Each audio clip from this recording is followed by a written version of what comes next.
Bem-vindo ao pequeno jardim da dona de casa, final de outubro de 2022. Foi um verão seco e agora tivemos um pouco de chuva.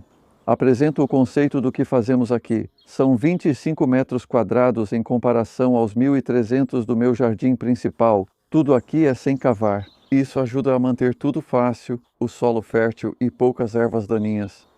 Mas com apenas 25 metros quadrados, o que conseguimos fazer nesse espaço pequeno? Na verdade, é surpreendente. A ideia é manter 10 ou 12 tipos de vegetais produzindo sempre em pequenas áreas de cerca de 1 metro quadrado. E as limitações aqui são, por exemplo, que temos uma certa quantidade de sombra vinda do galpão e da minha casa. A cerca viva do vizinho absorve mais umidade do que qualquer outra coisa. Isso ficou claro no verão seco que tivemos, pois as plantas não cresciam bem perto da cerca viva devido às raízes se espalhando. Esse é um ponto importante para quem tem cercas vivas próximas. Lembrem-se, não é só sombra, mas principalmente as raízes absorvendo a umidade dos seus vegetais. Aqui o solo não é muito profundo. Acabei de colocar este graveto aqui e lá embaixo já estou batendo em pedras. É como se você ouve grandes pedras e cascalho. Não sei o que há lá embaixo e não pretendo descobrir. Tudo bem. Estou aumentando a fertilidade na superfície, que é o diferencial do método sem cavar. Você consegue, contanto que você tenha composto suficiente, de preferência em cima de qualquer solo que esteja lá, talvez com cascalho, pedra e o que mais tiver. Você pode fazer canteiros assim e ter ótimos resultados. Vamos ver o que cresce nesta época do ano. Em termos do visual geral da horta, eu realmente gosto de mantê-la bonita e essas zinnias têm sido incríveis para isso. Esta variedade alta chama-se Elegance. Ela floresceu quase todo o verão e normalmente já teria sido morta pela geada nessa época, mas estamos tendo um outono longo e adorável. Tivemos uma leve geada no fim de setembro, há quase um mês, depois esquentou novamente. Agora as temperaturas estão altas durante o dia, em torno de 17, 18 graus Celsius, cerca de 60 e poucos Fahrenheit, o que é bem incomum para essa época do ano, e à noite fica nos 40 Fahrenheit, então entre 8 e 12 graus Celsius. Então está bem agradável para as plantas e elas ainda estão crescendo, mas como estamos em uma latitude alta, acima de 50 graus norte, não temos dias longos e acabamos de ficar abaixo de 10 horas de luz do sol. Agora há menos de 10 horas de luz entre o nascer e o pôr do sol, o que significa que não há muita luz para novo crescimento, então o crescimento está bem lento. Dito isso, se você conseguir plantar a tempo, como essas couves-flor aqui, é uma variedade chamada Aalsmeyer, daquela cidade de Aalsmeyer na Holanda, e ela deve ser boa para passar o inverno. Não vou contar a vitória antes da hora, mas essa variedade resiste ao inverno e, se tudo correr bem, produz em abril do ano que vem. Então, o ponto principal aqui é a data de semeadura no final de julho, e eu transplantei essas no dia 24 de agosto e... Não, desculpe, eu já tenho aqui, errei o mês. A semeadura ocorre no fim de agosto, pois transplantei em 24 de setembro após colher as abóboras daqui. Então, neste verão, é isso. Existe uma variedade de datas de semeadura possíveis e é bom ter um plano preciso para acertar. Como eu estava dizendo, o que eu fiz antes de plantar essas couves-flor foi espalhar composto caseiro, mas não é muito não, é cerca de 1 centímetro, na verdade meia polegada, o que pode ser suficiente para um ano, pois este solo agora está muito fértil. Tem uma semente de cebola. Guardamos sementes de vegetais perto do composto no último outono e agora algumas viraram as principais sementes de trigo. Se quiser, estão no meu composto caseiro. E aqui está uma folha, a folha inferior da couve-flor que estou removendo. Veja como ela fica amarela e depois vai sendo comida por bichos. Todas as folhas inferiores, aqui tem outra quase no fim da vida. Então eu continuo removendo elas só para desencorajar lesmas e outras pragas de aparecerem. Quer dizer, essa aí até que não está tão ruim, mas você pode ver como as plantas ficam bem organizadas. Aqui é uma área potencialmente cheia de lesmas, sabe? Estamos perto das bordas e isso sempre é um sinal para ficar atento. E eu estou mantendo uma cobertura de tela sobre elas porque... originalmente por causa das borboletas e das lagartas, depois dos pombos, no inverno provavelmente, e também a tela protege do vento no inverno, então isso vai ajudar elas a sobreviver. É um produto muito útil. Os alhos porós plantados após as batatas estão indo bem, não são de inverno. A variedade é Philomen e as folhas inferiores já amarelam. Como aqui elas não parecem muito bonitas, E então eu realmente continuo removendo elas para a pilha de compostagem, e isso mantém os alhos porós em uma condição melhor. Com o plantio múltiplo, basta puxar um de um tufo para colher, como estamos fazendo agora. Aqui era beterraba na primavera, e agora temos repolho, e eu tinha semeado um pouco de couve-flor ao mesmo tempo que o repolho na estufa. Essas aqui são todas mudas transplantadas, então elas são cultivadas em bandejas de módulos, na verdade em bandejas de sementes neste caso, das quais eu transplanto para os módulos. E tinha uma couve-flor que, como você pode ver, já precisa ser colhida, mas principalmente isso aqui é couve de Milão, que vai produzir durante o inverno. Como são variedades de polinização aberta, não são tão homogêneas, o que prolonga o período de colheita. E novamente, estou removendo essas folhas inferiores. Você pode ver que são essas folhas de baixo que acabam sendo danificadas por lesmas e caracóis. Tem bastante aqui, e sim, sabe, estamos controlando elas, isso é bom. Aqui temos duas coisas acontecendo. Uma é um belo plantio de cerefólio e nós já começamos a colher. Eu coloco nas sacolas de salada que vendo. Na verdade, o cerefólio é uma erva incrível para o inverno. Ela cresce muito bem e surpreendentemente em condições frias. Então, se você semear o cerefólio no início de agosto e transplantar no início de setembro aqui, isso funciona muito bem para proporcionar belas colheitas durante o inverno. Preciso mencionar esta também, porque é uma flor tão bonita que eu nunca imaginei que se daria tão bem assim. Mas ela gostou do verão quente. Ela se chama Mina lobata e é puramente ornamental, é só por diversão. E sabe, eu só pensei, bom, vamos ver o que acontece. Eu não reguei nem nada. Desde as chuvas de outono, tivemos 95 milímetros de chuva em setembro após um verão muito seco.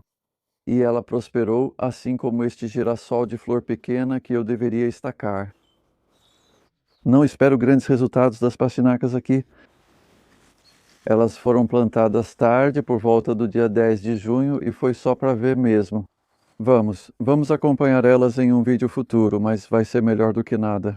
Não foi uma grande colheita de pastinacas, enquanto as brássicas aqui estão indo bem. Então temos a couve vermelha russa. Essa é uma couve maravilhosa de cultivar. A gente continua colhendo as folhas externas e, na verdade, tira a maioria das folhas desse caule, mas ainda tem muita folha tenra ali. As couves de folha lisa como essa geralmente são melhores se você quiser comê-las cruas ou só levemente cozidas. Você pode fazer chips de couve muito bons com essas aqui, se quiser. Esfregue elas com um pouco de óleo e um pouco de sal e asse por cerca de 5 minutos em temperatura bem alta, fica delicioso. E aqui temos nabos suecos e nabos suecos, na verdade. Eu digo nabo porque esse aqui se chama Gilgil Feather, que é um tipo incomum. Nabo sueco à moda antiga, às vezes chamado de nabo. Apesar de parecidos, o nabo sueco, como este, é diferente do nabo comum. Eles têm sabor intenso e polpa amarelada. Estou ansioso para provar, mas só vamos colher no inverno, pois são legumes típicos dessa estação. Não vale a pena comer agora. Veja, o pluviômetro é uma ótima forma de registrar a chuva. E isso é... Uau, está tão cheio quanto eu já vi. Na verdade, até passou do topo dos números de medição. E estamos em... Isso é 30, 40. Isso foi em um dia e meio. Tivemos 40 milímetros, cerca de 1,5 polegadas nas últimas 24 horas e um pouco antes também. Então eu vou esvaziar isso, na verdade. Eu também tenho uma estação meteorológica, sabe? Vale muito a pena, quando você é jardineiro, manter alguns registros do clima, porque isso te dá uma base para o que você pode alcançar com suas plantas. E isso pode explicar, às vezes, por que elas estão indo bem ou não estão indo tão bem. Como essas cenouras, por exemplo, nós as regamos, mas não muito. Cenouras não precisam de muita água. Elas parecem boas, mas isso não garante que estejam. Vou puxar uma só para ver, mas vou puxar essa bem grande, porque imagino que você esteja curioso para ver como ela está, e eu com certeza estou. Essa variedade se chama Flake, é uma cenoura gorda, não comprida. Uau, bom, isso está muito bom, na verdade. Ela bifurcou um pouco, mas está muito bonita. Tem muita comida aí, sabe? Isso provavelmente pesa bastante, não vou chutar, mas sim, tem bastante para comer. Então, a ideia com essas é que, se você conseguir cenouras grandes e bonitas assim, vegetais de raiz grandes não ficam fibrosos, aliás. Eles só ficam grandes. São bons, ótimos para comer. E você sabe, vegetais grandes assim vão se conservar muito bem durante o inverno. Então eu estou mantendo essas aqui por mais um mês, mais ou menos. Com a tela de proteção por cima, eu só tirei para o vídeo. Isso evita que a mosca da cenoura danifique as cenouras. E então podemos colher essas cenouras, colocá-las em um saco e armazená-las por 2 ou 3 meses e comer quando quisermos. Cenouras.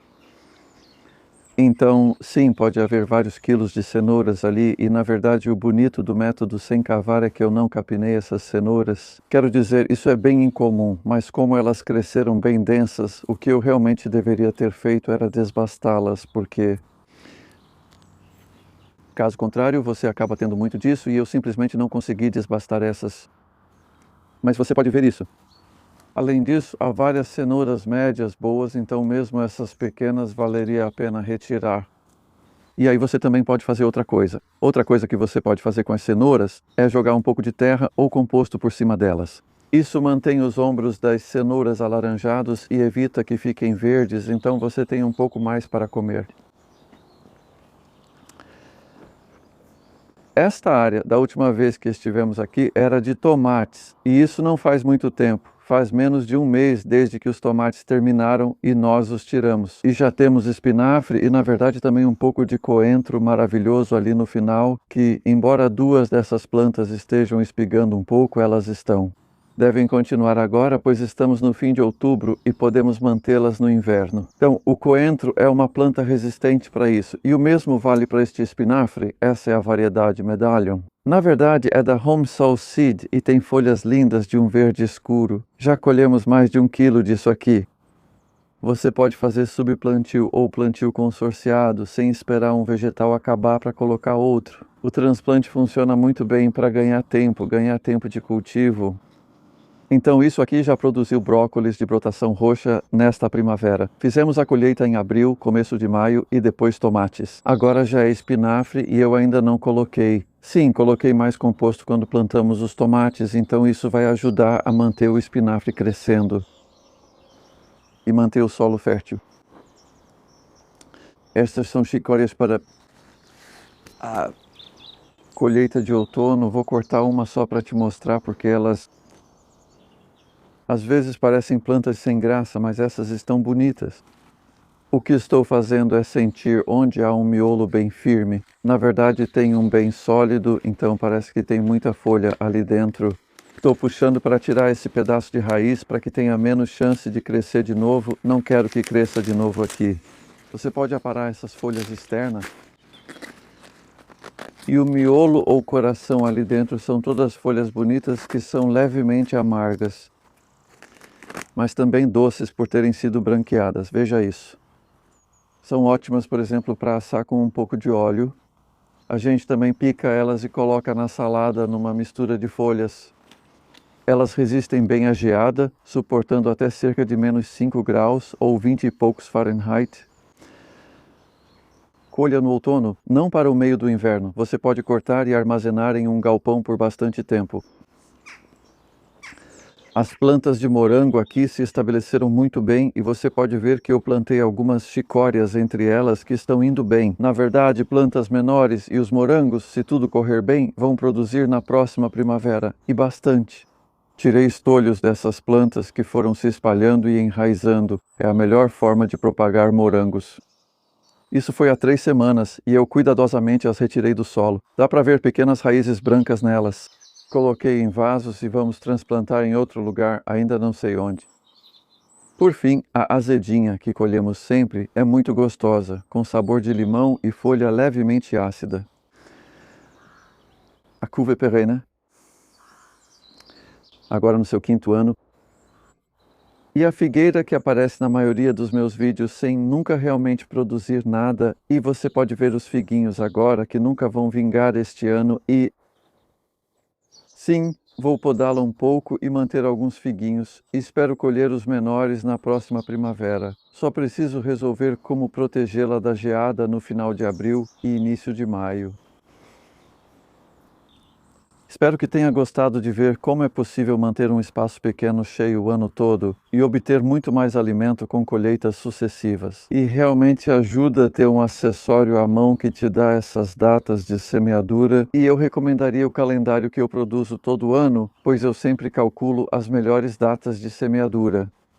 A partir de fevereiro, na verdade, vai até outubro, até novembro. Então esse é o meu calendário de parede para 2023. Você o encontra nos lugares de sempre e no meu site pode adquirir cópias autografadas, se desejar. O mesmo serve para meu livro Sem Revólver à Terra, que detalha esse método. Mas também tem todos os detalhes que você precisa para cultivar. Uma grande variedade de vegetais, 80 tipos diferentes de vegetais e ervas. E estamos fazendo uma oferta especial no site com os dois juntos e um calendário pela metade do preço.